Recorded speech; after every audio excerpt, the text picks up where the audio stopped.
en chakruok mar dwe manyien mano tarik 1 dwe mar ariyo e higani mar 2025. Ageno ni ichake maber gi ngesoni kama bende wantiere koda weche mopogore opogore matimore e paw siasa ma pachoka kanyakla kod dongruok mabende nitiere e gwengewa ma Kaluo. Weche mag ndhicho, lal kod nek mag oganda pod ogotach kawuono ka familia moko pod manyo ringre joge mano e City Mochari. Jotelo bende dwaro mondo sirkal ochiw ler ewi nek kanyakla kod ndhicho mago mag jopiny. Kopogore kod mano ero nitiere lokruok mar telo e mbalariany ma Moi, gino mabende oseriti kendo iketo geno nito be lokruok ma kamendie dhi chiero bende biro duogo mbi mar mbalariany no. Kopogore kod mano mago e weche magi e weche ma wamiyo pek. We've been going through a lot of pain and I don't know when this will end. So sijui mbona tunashinda tukizungushwa every now and then. Kama wako hapa si tupewe tu mwili twende tuzike and then that's it. Familia joma chich ni ringre joge nitiere City Mochari pod manyo duoko kaka wuono ochako gomgi ma onge duoko no. Nafas magi dwa bedo go sani en by election kato mar ariyo ging'iyo ni to 2027 election dhi timore nade. Kik ng'ato wuondi Chris 2027 osechopo kama chiegni ahinya. Bende commissioners manyien mag IBC dhi bedo gi thuolo moromo mar chugo ute chung'od bura manyien motelo ne yiero ma higa 2027. Kiwuotho e chiro ni te miluoro e chiro ibiro neno ka chiro lila ahinya kendo takataka oket kama chiegni gi kama chiemo nitie. Wan gi takataka kachacha, wan gi pi mwatiyo godo, pigno wamodho, pigno waluoko gik michamo. Jamni machamo mwandugi, kuo, mudho kod lil mar chiro miyo johala e chiro maholo wich bar maduong'.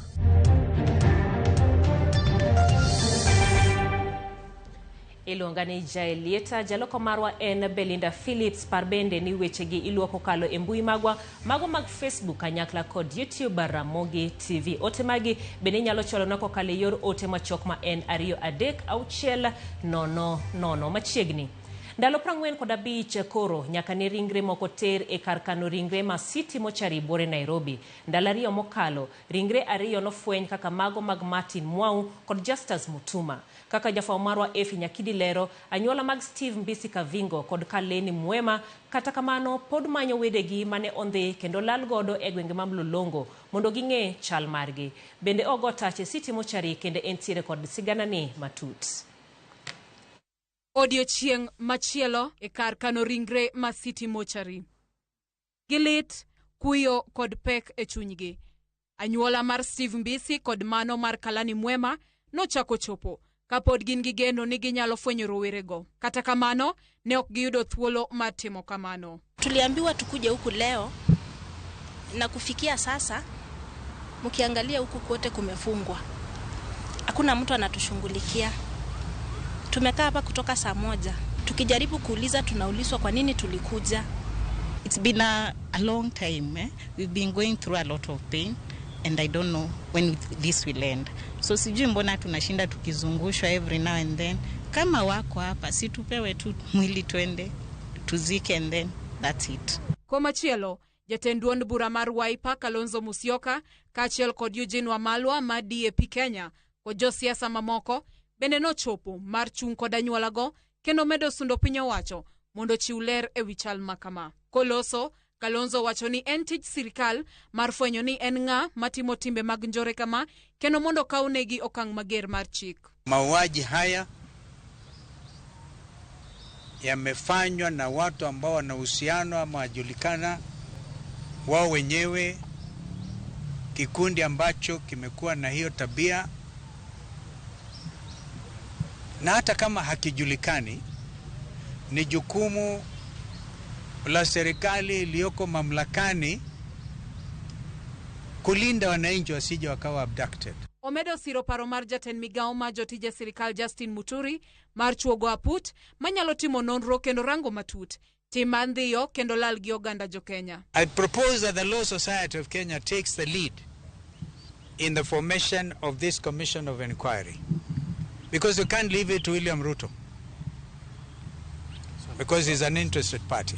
Kaluwore gi Senator Makitui Eric Wambui, Nitie ringre moro ma bende nokele kar kano ringreno tarik 18 dwe mar 12 higa mokalo. To nyaka sani ler mar ringreno ok ong'ere kata obedo ni norwake buk. Actually, there is a body that was brought here and it's on the record. Alongside the body tagged 2390, there is a body tagged 2360, which even the morgue operators are unable to say where that body is. It's on the record, but nobody knows where the body is. I feel that there is a scheme, and these bodies are being released piecemeal. I want to believe that possibly all the bodies are actually here, but they are doing it in a time, in a manner. When they feel to release a body, they release it. Korka kore, jatend duond bura mar DAP Kenya Eugene Wamalwa ochiwo pache kowacho ni josiasa mosebedo ka wachelela ni rowere ndhiore kendo lal kigin nyaka koro chope nyim doho mar mondo mi gichiw ler. Certain leaders in the broad-based government who are alleging that these Kenyans are abducting themselves. And some of those have been summoned to court. And let them come and shed light. Led by Kimani Ichung'wah, Francis Atwoli, Didmas Baraza, Kenneth Lusaka, and I think we had Waluke and others. Today we asked them, did Justus abduct and kill himself? Did Martin abduct and kill himself? Anyuola mar Steve Kavingo Mbisi kod mano mar Kalani Mwema pod nigi peke chunygi mani ok ging'eyo chal mar wedegi. Dwachgi en mar mondo miyo piny owacho ochiw ler e wi roweregi manondhi kendo lal godo. Efinyakidi, Ramogi TV, City Mochari, Nairobi. E wach machielo ma bende chal gi manire ni chakre lal mar Brian Odhiambo mane en jalupo e nam Nakuru tarik 18 dwe mokalo. Familia moko bende koro osewuok oko ka giwacho ni joge nowito ngimagi e yo moko yangore kama moko ogomo hiny ga pisas mag bungu marito namno. Gimanyo duoko kendo ratiro ne familia gi. Isaac Okech nigi sigand jolupo kod familia gi. Okinyi mang'ich. Wuok e boma ma Nakuru ka ochimo dala gi Kevin Ganire modak Baruti 41. Wai gi Kevin rwako wa odni ma Kevin nodak e kuom higa achiel kapok oromo kod tho mare nam ma Nakuru kama ne gidhi e lupo. Mtoto wa dadangu akakuja akaniambia leo aunti amesema haendi kazi kwa sababu mvua imenyesha. Mimi nikamwambia aje twende kazi. Tukatoka hapa na yeye tukaingia kwa park. Si kuingia kwa park, tulienda tukaingia kwa maji. Yeye akapanda saidi ya dip, mimi nikapanda nikaenda saidi ya kinara. Wachore ni Kevin ne owito ngimane lweta pisa mag bungu ma Nakuru tok make ka olupo. Kevin manager higni 19 ne korka otieko sombe mar skund sekondar. Mimi kusikia makelele nikasikia boti imeguruma. Nikajaribu venye ningeweza kuja kumuita, nikaona sitaweza kufika huko juu. Kufika hapo chini kwa miti nikaona hii boti kulingana na venye imekuja itanishika. Boti ilikuja ikampita, ikarudi tena nyuma. Akasema ndio higa si iko hapa. Mkubwa naye akasema aje shike wiyeke wapi? Kwa boti. Kilomita machuok kowuok kae, familia machielo bende yuago Samuel Maingi manena machiel ma Nakuru. Jen Maingi pod nigi lit e chunye kuom wito nyathi nyamin gi mane lisasi onego tarik 25 dwe mar 6 higa mokalo. Alikuwa anaenda kutega samaki huko Lake Nakuru. Sasa ndio walienda wakiwa jamaa vikundi hivi, alafu wakauao wakiwa wawili, wengine wakaweza kutoroka.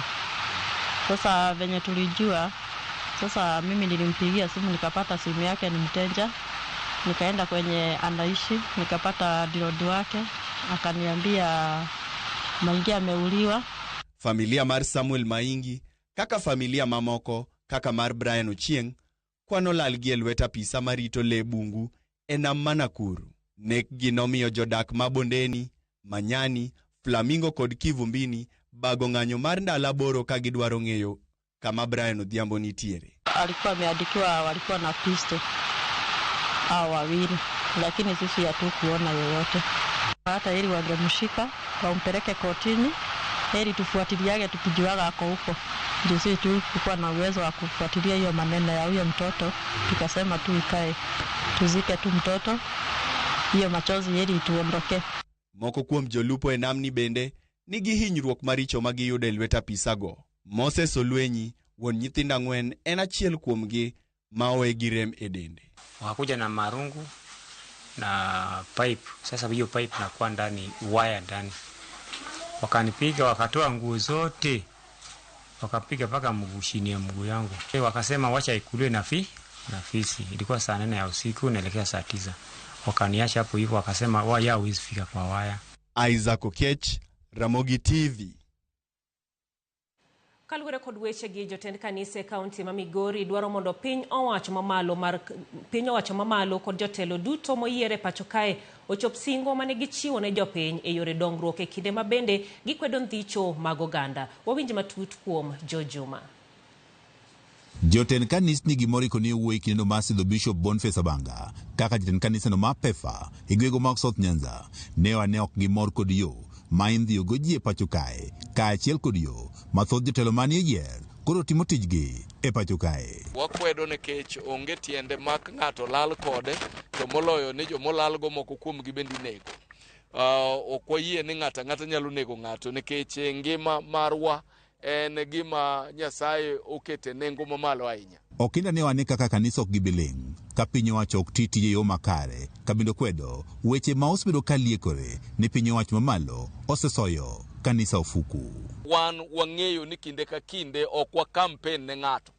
Wan wanyiso ji qualities mag leadership mondo jo Kristo wa otim yiero ka gidwaro yiero jotelo manigi qualities. To ne nitiere kanise moko manokawo sirkande ni moa e polo, mano wachgi wan ne waonge wachno. Jotend kanisni gi e kaunti ma Migori wacho ni ok gibiling ka piny owacho kod jotelo mane giyiero ok tinegi makare, kako machielo bende gikwedo siasa momondo e kaunti ma Migori. Pingo makata debed mana ni wan bende ne wago ombulu e sirkande to pod ne wapinga nikech adieri nyaka wachungo.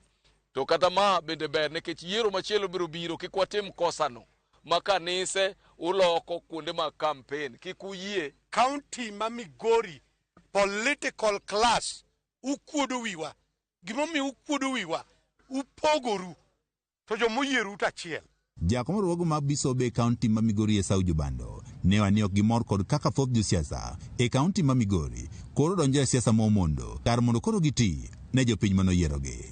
Sani kor kularo positions ng'ato ka ng'ato ng'e kama notweye, raia manotweyo, ka raia notweyi kaka MCA titich MCA, ka raia notweyi kaka mbunge titich mbunge, ka raia notweyi kaka women rep titich women rep. Ayiero ni ukelnwa development. Siasa dwadhe marach Migori ka nikech instead of nyisowa uru duto te development to unyisowa teko magu. Jotend kanisni giwacho ni ok gibiyie mondo ko josiasa dhi nyime kod siasa momondo e kindeni ma onego giti ne jopiny. We are praying that our politicians must know that when they were campaigning, when they wanted those big positions that they wanted, they gave some pledges to the society.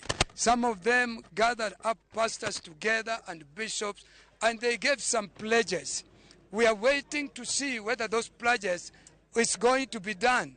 Bishop no motel ne kanisa no ma Pef bade manyanza Boniface Abanga mane osidha yanga to korka kore ne okwaire ruok e kanisa no ma Pefa. Mana kana chako chima no yera ka ochone jo kanisa mapod okere, joalo mapod okere, leadership also get in place kaka neno ane. One, I am the regional bishop. This is my deputy regional bishop. What they tell you? Kanya so mi wangu no giga uchiel. Koro ega uchiel okang ni bedo oko. Idhi mana inyuru ki bedo oko ega uchiel. Jojuma, Ramogi TV, Migori.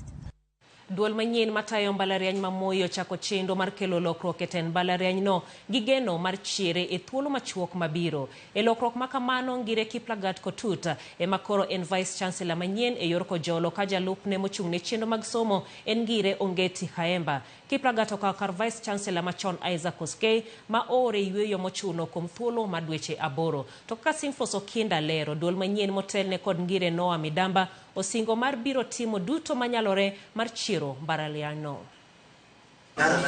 Jomachiel tok chako tich ayanga, duol manyien mar mbalariany ma Moi koro yiero jotelo manyien ka moko kuom jotelo machon oriembie tich. E lokruok ma kamano ngire Kiplagat Kotu to yier kaka Vice Chancellor yor Kojolo, ka ngire Haemba Ongeti e jalup Chancellor motelo ne chenro mag somo kod ngima jopuonjre yor Kojolo. Haemba Ongeti is a professor of curriculum and learning design.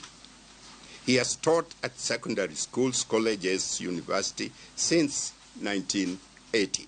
Kiplagat is a distinguished academic leader, a researcher, administrator with over 3 decades of experience in higher education. He currently serves as Deputy Vice Chancellor for Academic Research and Extension at the Embu University. Vice Chancellor machon Isaac Kosgei ore yoyo mochono madweche aboro. Kamano bende jolupne ariyo ngire Isaac Njuguna Kimengi mar chenro mag somo kod ngire Kirimi Kiriamiti mar chenro mag telo kod timo nonro ore yoyo mochono bende. The Vice Chancellor, Professor Isaac Kosgei, began his 8 months annual leave on Thursday, January 30, 2025. Secondly, the Deputy Vice Chancellor, Academic Research and Extension and Student Affairs, Professor Isaac Kimengi, has proceeded on a 1-year sabbatical leave. Thirdly, the Deputy Vice Chancellor, Administration Planning and Strategy, Professor Engineer Henry Kiriamiti, has proceeded on a 1-year sabbatical leave. Kane giloso kod jofwambo kine yango lokruok ma kamano, telo manyien mar Moi osingo mar timo duto manyalore mar chiero mbalarianyno. And I want to give my commitment as an individual that I will put in everything that I have picked over the last 3 decades of working in the university sector to ensure that we actually deliver on the assignment ahead of us.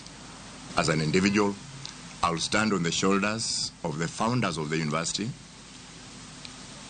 predecessors, the people who have been working, the people perhaps whom we are replacing now, so that we make sure that we build an even better institution. Midambo lero ni gin kod chenro mopie mar loso omenda mar chiro mbalarianyno kamoting'o manyo kony kowuok kuom oganda maniwe chiegni kod mbalarianyno kaachiel kod chuogo thuolo mamoko mag ohala mabiro loso negi omenda. We are going to be looking at the community support, how harmonizes that, and then look at community and all the stakeholders together.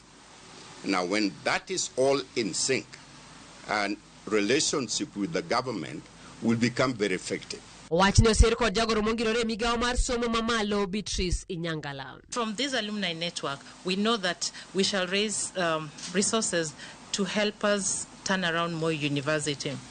We intend to restructure programs to ensure that students graduate on time, to rebrand the university and enhance its profile so that we can double the enrollments from the current 23,000 to about 50,000 students.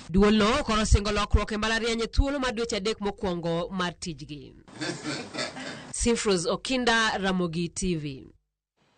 Banga put madhimanyo commissioners manyien mag duol mochung' ne yiero IBC chamo moma kendo singo mar miyo jo Kenya commissioners manyien e bondalo 60 mabiro tanga koro lokore e ng'iyo ting' mochomo IBC. Ute chung' od bura 3 kod wards 7 osebedo ma onge kod jod bura kod MCS magi kuom thuolo malach e kinde goro mar kiewo mag gwenge bende nonego tim dwe mar 3 higa mokalo kaachiel gi ikruok ne yiero mar 2027. Be IBC dhi nyalo chuogo ute chung' od bura manyien motelo ne yiero ma 2027.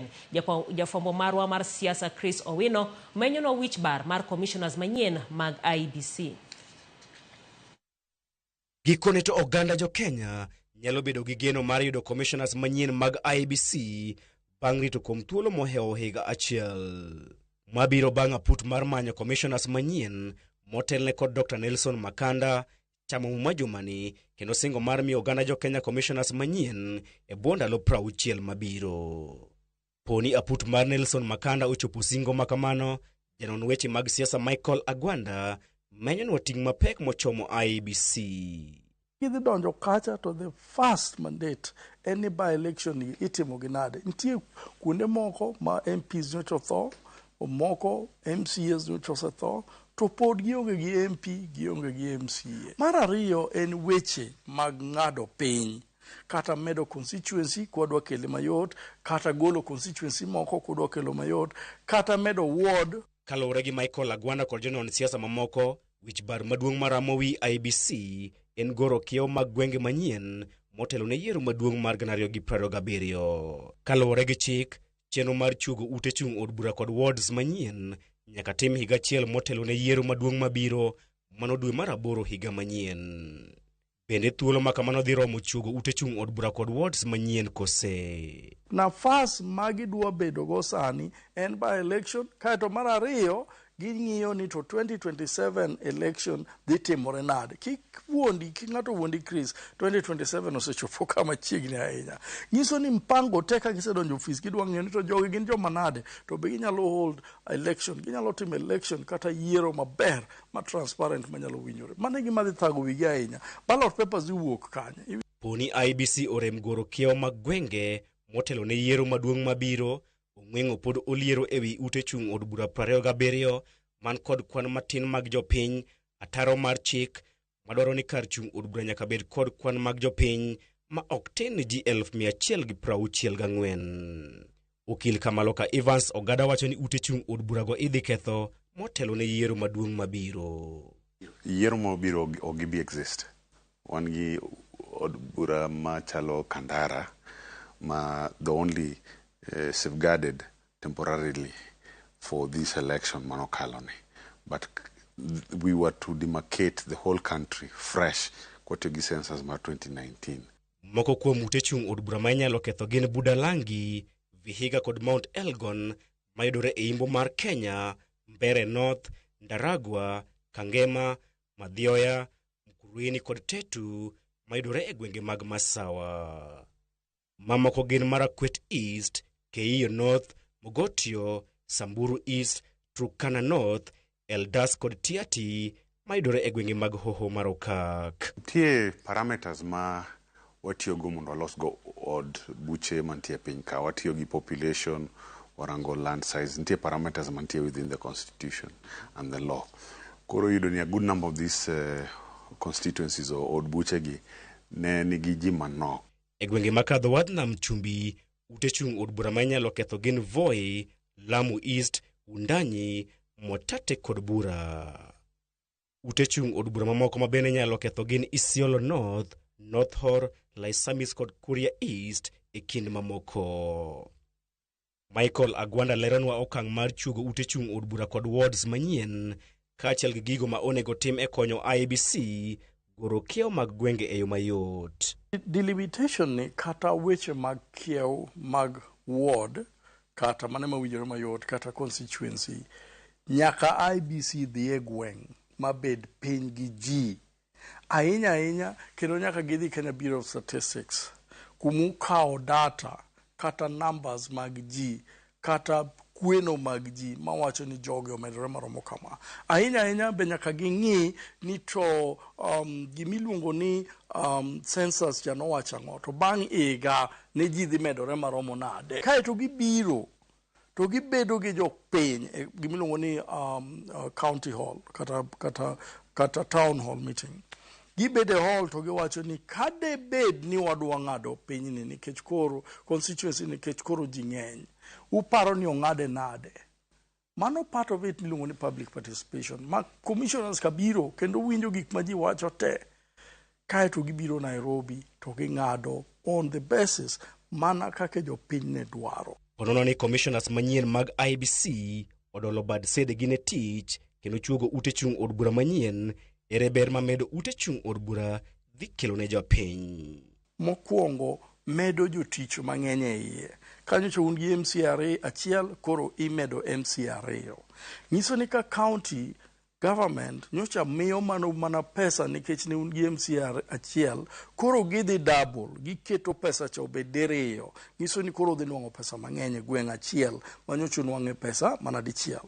constituency to ng'ado constituency no bedo ariyo nyiso ni pesa wuok malo diriyo kendo constituency achiel manyocha nwang'o kata $100,000 koro dhi nwang'o $200,000 gima $200,000 nyalo timo kuma nyocha $100,000 tiye ng'eny nyiso ni development kata dongruok dhi bedo diriyo kuma nyocha development kata dongruok otimore nade obedo dichiel sama jo military kata jo police gi jo army dhi kawo ji kanyo cha ginyalo kawo mana ji 10 kende constituency achiel cha koro gidhi kawo ji 20 nyiso ni nafas mar ndiko ji koro timore nade omedore. To bende oganda Luo ni kod geno mar yudo ute chung' od bura manyien adi. Oganda Luo Homa Bay nowinjore Ndhiwa ong'adi Karachuonyo ong'adi. Ang'eyo maber ni Siaya nitie constituency achiel miluongo ni Alego Usonga nowinjore ong'adi. Kae to kibiro Kisumu nowinjore ong'ad Kisumu Central nikech Kisumu Central duong' kabisa. Chris Owino, Ramogi TV, Nairobi.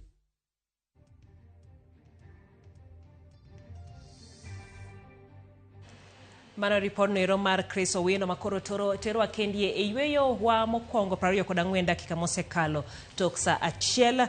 Prince Nameless wacho ni Ramogi ler kabisa. Jakom Gideon Ochuka wuod Kabondo iwacho ni mor kod Ramogi TV kod weche manyien mabende gikelo kata wakelo gi kinde machalo kod amendie.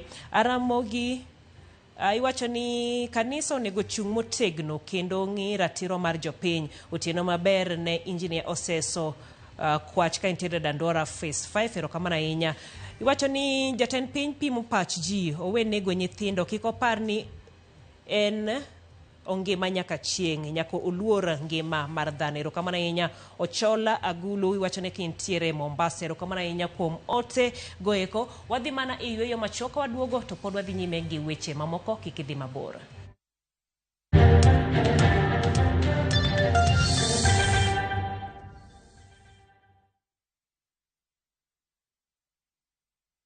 Royal Mabati Factory Limited. Kar nyiepo ni achiel kende machopo ni dwachi duto te magoyo witado mong'ith. Yud ber mag chudo ma mos kata lipa pole pole plan. Ka ichulo atamalo 40 kende to iyudo ma olosi odiochieng' onogo. Kabende chak iga manyien mar 2025 gi offers magwa modhuro. Bende wakelo ni nono maonge chudo kamora mora ma intie i pachoka nyaka e dhot. Yuanwa tol e 0722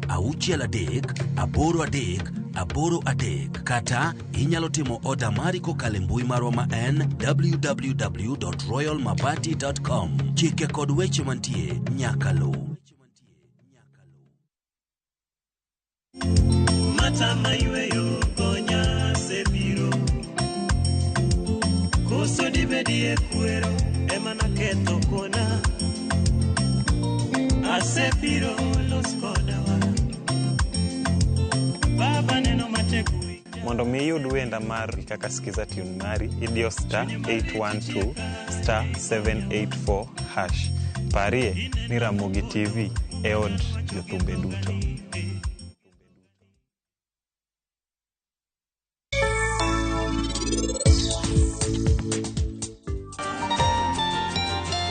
Param, ino kine kaka launi ok ber kata ng'ama princess ok nyal rwako, onego rwak gima pek to kendo nitie gi gik moko mang'ilni, right? Waya mahalia. Anase wuoyo kodi ding'eny ahinya. Koro ano kadwa ni wuondri ka ini riek. Oka kwelo. Kaonge gimoro amora ma ini kwalo kae, wachna ere kaka tigoni oyudre e bag mari. Awacha dier, akia kaka tigono biro e bag mara. Indulge in the moment. Every spoonful Delamere real fruit yogurt.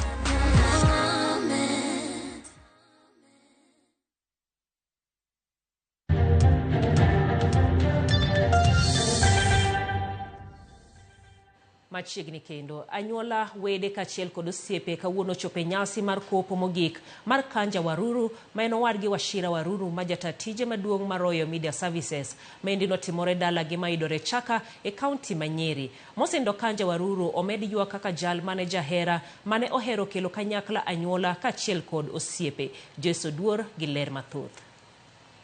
E gwenge mag Chaka e kaunti ma Nyeri, lit kod kuyo okwako anyuola, wede kaachiel kod osiepe e nyasi mar kopo mogik mar Kanja Waruru, owadgi Wachira Waruru, jatatije maduong' mar Royal Media Services. Mosenindo Kanja Waruru omed yuag kaka wuoro mane ohero minode, nyithinde kaachiel kod familia mare duto. He was looking forward to years of retirement for me. Years filled with laughter, with travel, more cruises now that we'd enjoyed our first one. The joy of watching children and grandchildren grow.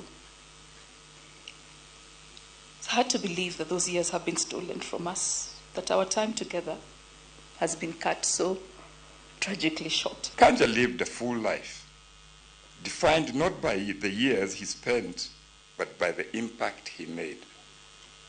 His was a life of generosity, adventure, and unwavering loyalty. He gave freely, loved deeply, and left a mark on every person who had the privilege of knowing him. Wachira Waruru oyuago wadgi kaka jal mane oher gi osiepege kaluwore kod kit hera ma en bende ne onyiso osiepe. It's only after he passed away that we realized just how many people had a special place for Kanja in their hearts. We knew he had a big social network. We knew he knew people. But it's, as my brother Gitonga was saying, it's just now we are marveling at just how Kanja touched many lives. When Gary Mahehu and I returned from India on Sunday with Kanja's body, we were shocked at how many people we found at the airport. There was a parking and almost security crisis at the airport. So many people came to receive Kanja's body. The turnout at the church and the turnout today are all just a testimony of who Kanja is and how much he was appreciated. Osiepe mosenindo Kanja bendo yuage kaka jal mane ohero neno ka jomoko mor kendo thothgi ne ohero manye mondo konygi e sumo paro maliw. Kanja was a man that I consulted for every decision that I made in my life. We talked, we were friends, we were good friends for 60 years. And he was my wingman and a fundamental pillar in my life. Nyasino mar kopo mogik mane oyuor kod jatend piny machon Uhuru Kenyatta, jakom kambi tudruok mar Royal Media Services Dr. SK Masharia, jalup jakom mar Royal Media Gadhoni Masharia, jatend weche tudruok mar Royal Media Fred Afune, jatend jochung weche Linus Kaikai, jatend migao mar pur Mutai Kagwe e kin jotelo mamoko. Mosenindo Kanja Waruru oyuag kaka jal mane ong'eyo riwore kod ji duto ma ok odewo hikgi kendo kit mor gi buonjo mare biro dong mana kaka rapar. If I had not met somebody who knew Kanja and whom I sent and came, it would never have happened. He's sorry that we have never met again, actually, because somehow my movements always get limited. Kanja was indeed an incredible man. Kanja was a man like none other. He would fit into any sector of our society with ease and make you feel comfortable in any scenario, in any occasion. For the many insights about this man, all those letters he wrote, one thing that was constant is they were always about someone else. Is Mageria okay? Is Gitonga okay? Is so-and-so doing this? I think here lies a great human being, a person who cared for others and family. And I think that is his greatest legacy. Kanja Waruru nowito ngimane tarik 23 dwe mar achiel higani e piny India kama ne oyudo thieth bang' kane oyude gi tuo kansa. Kata obedo ni wuodh Kanja Waruru e piny kae orumo kamano, kite mar bedo jahera, jal mane oketo familia mare mokwongo ne moheo kata ngimane, pod ibiro bedo kaka rapar ne wede, anyuola kaachiel kod osiepe makoro weyo chien. Joyce Oduor ne Ramogi TV, Kiganjo, Nyeri County. Okang' mokaw gi sirkand Amerika mar chungo kony e chenro mopogore ne pinje mopogore e piny mangima osechako kelo midhiero pacho kae. Sani koro sirkande ma kaunti kama ni chenro makamagi time ochako ndiko oboke mag chunge tich jotije manitiyo e bwo chenro makamagi. To kaka jafwambo marwa Sharon Ong'ao lero, jotije moyudo midhiero makamagi olero luoro ma gintiere godo bang' piny Amerika chungo chenro magisebedo ka gisiro.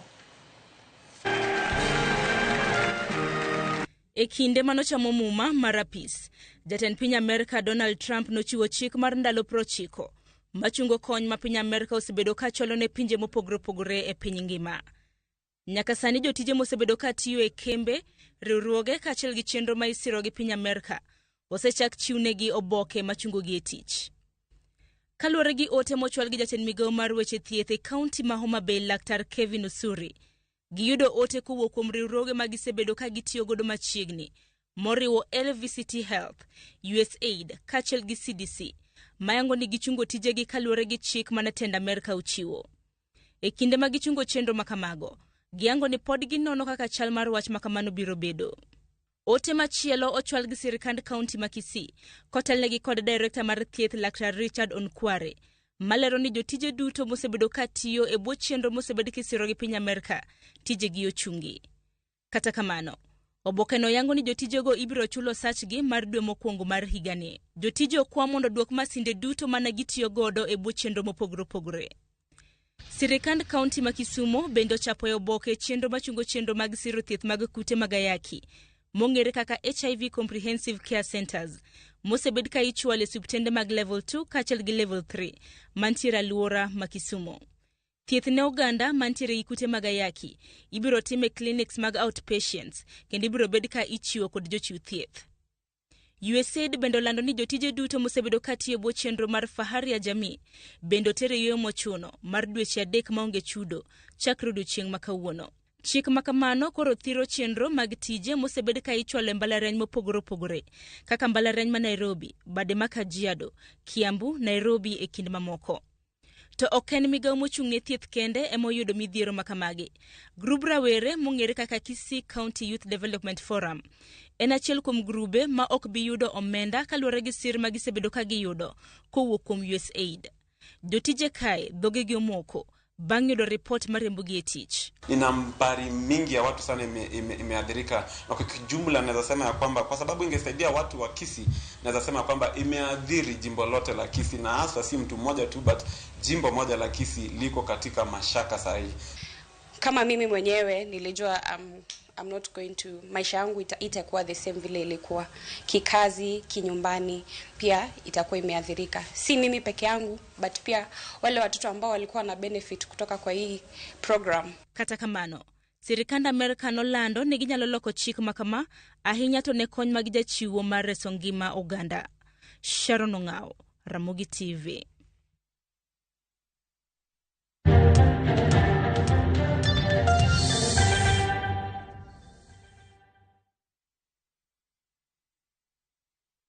How do you expect me to live without Tasha?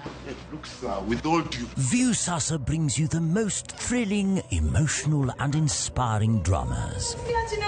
Meet Monica, a beautiful young woman with big dreams and a burning desire to escape the ghetto she grew up in. Will the world she's trying to leave behind pull her back? In Ahadi, surprise! Hans, an orphan, returns home to face his late father's will. He's expecting money, but Hans lied. On Makanika, there's a talented musician who just needs one break. I have no time. Give him a chance. Will his music career survive, or will the streets take him back? You just have to work hard. These are the stories that will keep you hooked only on Viusasa. I wanna tell you I love you.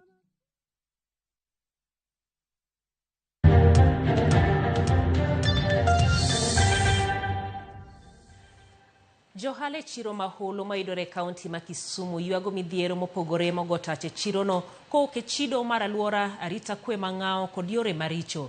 Kuom mano gidwaro mondo tend kaunti ma Kisumu donjre e wachno mapiyo kaka nyalore. Ripota marwa Millicent Adhiambo nolimo chirono kendo miyowa ler mathoth.